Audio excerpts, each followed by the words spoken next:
Hello and welcome to the channel natural yoga physio pharmacy. Friends, इस video में हम देखेंगे कि मिडिल ईयर का इन्फेक्शन क्या होता है, उसके कॉजेज क्या होते हैं, सिम्टम्स, डायग्नोसिस और ट्रीटमेंट में कौन कौन से मेडिसिन यूज होते हैं। तो आइए फ्रेंड्स, वीडियो को शुरू करते हैं।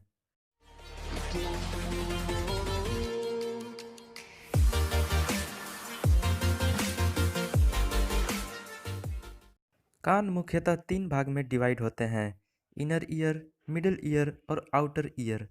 वैसे तो इन्फेक्शन कान के किसी भी भाग में हो सकते हैं, लेकिन इन्फेक्शन अक्सर मिडिल ईयर में सेटल हो जाता है। इस वीडियो में हम मिडिल ईयर इन्फेक्शन के बारे में बात करेंगे, जिसे मेडिकल भाषा में ओटिटिस मीडिया कहते हैं।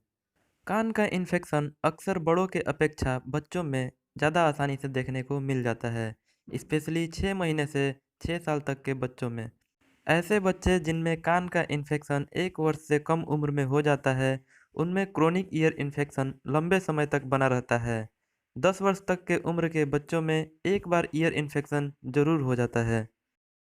कॉजेज की अगर हम बात करें तो कान के बीच के हिस्से यानी कि मिडिल ईयर में इन्फेक्शन तब डेवलप होता है जब कोई बैक्टीरिया या वायरस नाक या गले के हिस्से से यूस्टेचियन ट्यूब के द्वारा ट्रेवल करता हुआ कान तक पहुंच जाता है।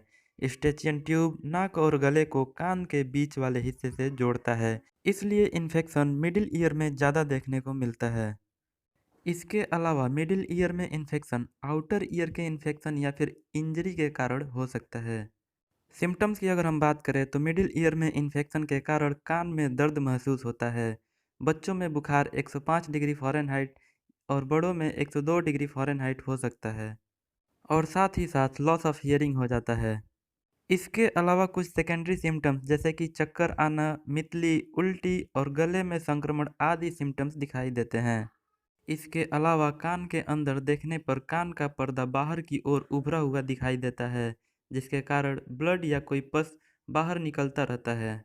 साथ ही साथ ऐसे बच्चे जो इतने छोटे होते हैं कि बोल नहीं सकते, वे अपने कान को बार बार खींचते रहते हैं और उनमें फीवर भी होता है। इस तरह के सिम्टम्स बच्चों में ईयर इन्फेक्शन के कारण दिखाई देते हैं। डायग्नोसिस की अगर हम बात करें तो इसमें मेनली फिजिकल एग्जामिनेशन किया जाता है, जिसमें टॉर्च की मदद से ईयर ड्रम का निरीक्षण करके ईयर इन्फेक्शन का पता लगाया जाता है, और साथ ही साथ कान के बीच के हिस्से में लालीपन और सूजे हुए उभरे भाग दिखाई देते हैं। ट्रीटमेंट की अगर हम बात करें तो मिडिल ईयर के इन्फेक्शन को एंटीबायोटिक्स का यूज करके जल्दी से ठीक किया जा सकता है, और साथ ही साथ डीकंजेस्टेंट को भी यूज किया जाता है।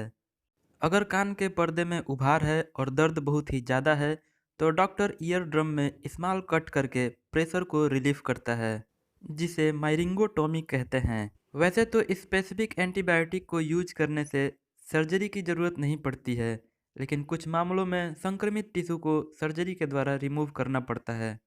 अगर कान के पर्दे फटे हैं तो कान के बाहरी हिस्से को साफ करके रखना चाहिए, नहीं तो इन्फेक्शन कान के बाहरी हिस्से तक फैल सकता है।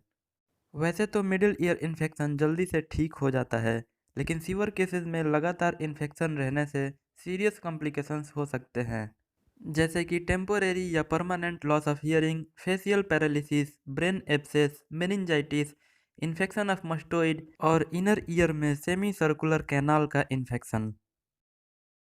मेडिकेशन की अगर हम बात करें तो दर्द और सूजन को दूर करने के लिए टैबलेट जीरो डोल एसपी या फिर डोलो स्टेट एसपी को प्रिस्क्राइब किया जाता है, और साथ ही साथ एंटीबायोटिक जैसे कि कैप्सूल सेफाडेक्स 500 को प्रिस्क्राइब किया जाता है, और साथ ही साथ कुछ ईयर ड्रॉप जैसे कि ओटेक एसी और ईयर निक एसी को प्रिस्क्राइब किया जाता है, जिसको कान को साफ करने के बाद यूज करना होता है।